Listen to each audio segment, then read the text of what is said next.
दोस्तों आज मैं आपको ऐसे ट्रुथ बम के बारे में बताने वाला हूं जो 1835 में गिराया गया था भारत पर और जिसके टुकड़े आज भी हमारे दिमाग में फंसे हुए हैं। प्रधानमंत्री मोदी ने हाल ही में कहा भारत को मैकाले की स्लेवरी माइंडसेट से आजाद करना होगा और कई लोग ये सुनकर के चौंक गए कि मैकाले माइंडसेट आखिर है क्या।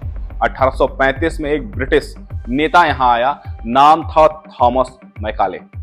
ब्रिटिश सरकार ने उसे एक खास मिशन दिया था, भारत की शिक्षा संस्कृति सोच सब बदल दो, भारत को उसकी जड़ों से काट दो। और मैकाले ने एक लाइन लिखी थी जिसने इतिहास बदल दिया, we must create a class of Indians, Indian in blood and colour but English in taste, opinion, moral and intellect. यानी बाहरी रूप से भारतीय लेकिन दिमाग, आदतें, सोच पूरी तरह से ब्रिटिश जानते थे इंडिया विशाल है, कुछ अंग्रेज और करोड़ों भारतीय, सीधा शासन करना मुश्किल है, तो क्या किया जाए।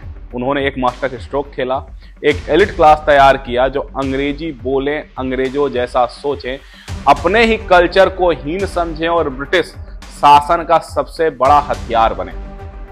इस क्लास को एंटरप्रेन्योर क्लास कहा गया। इसका काम था ब्रिटिश राज को मजबूत करना और भारतीयों को मानसिक रूप से गुलाम रखना।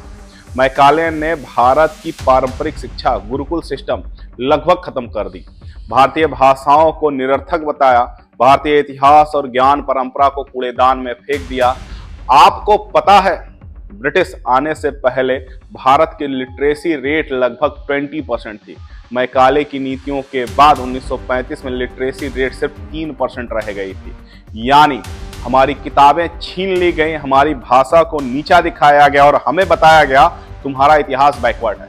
1835 का डैमेज आज भी दिखता है। लोग अंग्रेजी बोलने को स्टेटस मानते हैं, अपनी ही भाषा में बोलने में शर्म महसूस होती है।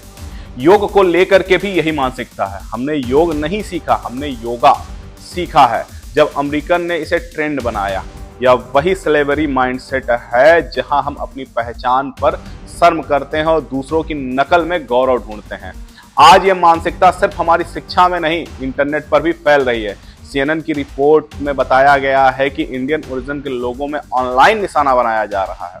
रिजल्ट, लोगों में हीन भावना और बढ़ती है और बड़ी बड़ी सोशल मीडिया कंपनियां इस रेसिज्म के खिलाफ इतना कड़ा कदम नहीं उठा रही हैं। इसलिए पीएम मोदी ने कहा है भारत अगले 10 सालों में इस गुलामी सोच को खत्म करेगा। उसका मतलब क्या है? भारतीय भाषाओं को सम्मान, भारतीय इतिहास का सही पुनर्लेखन, संस्कृति पर गर्व, शिक्षा में इंडियन नॉलेज सिस्टम और दुनिया के सामने कॉन्फिडेंट इंडिया। अब सवाल आपसे है, भारत इस मैकाले माइंडसेट को तोड़ने के लिए सबसे पहला कदम क्या उठाए? क्या हमें अपनी भाषा पर गर्व करना चाहिए? क्या स्कूलों में इंडियन नॉलेज को वापस लाना चाहिए? आपके हिसाब से सबसे जरूरी कदम क्या है? कमेंट में लिखिएगा, मैं आपकी राय का इंतजार करूंगा।